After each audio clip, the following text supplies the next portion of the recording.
బంగాళాఖాతంలో ఎగువన వీస్తున్న గాలులతో ఆవర్తనం ఏర్పడింది. సముద్ర మట్టానికి 1.5 కిలోమీటర్ల ఎత్తులో కొనసాగుతోంది. దీంతో రాబోయే వారం రోజుల పాటు రాష్ట్రానికి భారీ వర్షాలుంటాయని తెలిపింది వాతావరణ శాఖ. తేలికపాటి నుంచి మోస్తరు వర్షాలు కురుస్తాయన్నారు వెదర్ ఆఫీసర్స్. పలు ప్రాంతాల్లో ఉరుములు మెరుపులతో కూడిన వానలు పడతాయన్నారు. ఇక ఇవాళ ఉదయం నుంచి పలు జిల్లాల్లో తేలికపాటి నుంచి మోస్తరు వర్షాలు కురిశాయి. ఖమ్మం జిల్లాలో వాన దంచుకొట్టింది. వికారాబాద్ జిల్లాలోనూ భారీ వర్షం కురిసింది. ఒక్కసారిగా వాతావరణం మారిపోయి జోరువాన కురిసింది. జిల్లాలోని బట్వారం, మర్పల్లి, కోటపల్లి మండలాల్లో భారీ వర్షం కురిసింది. మరోవైపు భద్రాద్రి కొత్తగూడెం జిల్లా సుజాతానగర్ మండలంలో భారీ వర్షం పడింది.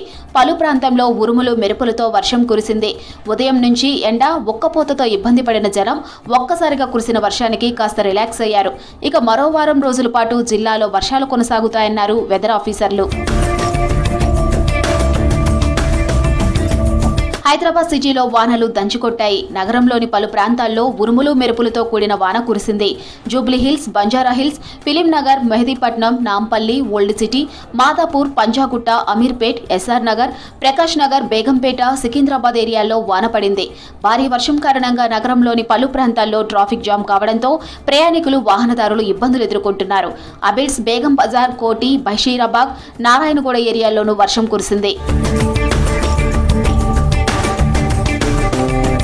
బంగాళాఖాతంలో ఎగువన వీస్తున్న గాలులతో ఆవర్తనం ఏర్పడింది. దీంతో రాబోయే వారం రోజుల పాటు రాష్ట్రానికి భారీ వర్షాలు ఉంటాయని తెలిపింది వాతావరణ శాఖ. సిటీతో పాటు పలు జిల్లాల్లో వర్షం కురిసింది. ఇక ఇవాళ రాష్ట్రంలోని 16 జిల్లాలకు రెయిన్ అలర్ట్ ఇచ్చారు అధికారులు. పలు ప్రాంతాల్లో తేలికపాటి నుంచి మోస్తరు వర్షాలు కురిసే అవకాశం ఉందన్నారు వెదర్ ఆఫీసర్లు. కొన్ని ఏరియాల్లో ఉరుములు మెరుపులతో కూడిన వర్షం కురవచ్చన్నారు. రేపు మరో 16 జిల్లాలకు ఎల్లో అలర్ట్ జారీ చేసింది ఐఎండీ. నిజామాబాద్, రాజన్న సిరిసిల్ల, సిద్దిపేట, యాదాద్రి భువనగిరి, రంగారెడ్డి, హైదరాబాద్, మేడ్చల్ మల్కాజ్గిరి, వికారాబాద్, సంగారెడ్డి, మెదక్, కామారెడ్డి, మహబూబ్ నగర్, నాగర్ కర్నూల్, వనపర్తి, నారాయణపేట, జోగులాంబ, గద్వాల్ జిల్లాలో అక్కడక్కడ తేలికపాటి నుంచి మోస్తరు వర్షాలు కురిసే ఛాన్స్ ఉందని తెలిపింది. బంగాళాఖాతంలో కొనసాగుతున్న ఆవర్తనంతో వారం రోజుల పాటు వర్షాలు ఉన్నాయన్నారు వాతావరణ శాఖ అధికారులు. కంటిన్యూగా పడనున్న వానలకు ప్రజలు అప్రమత్తంగా ఉండాలన్నారు.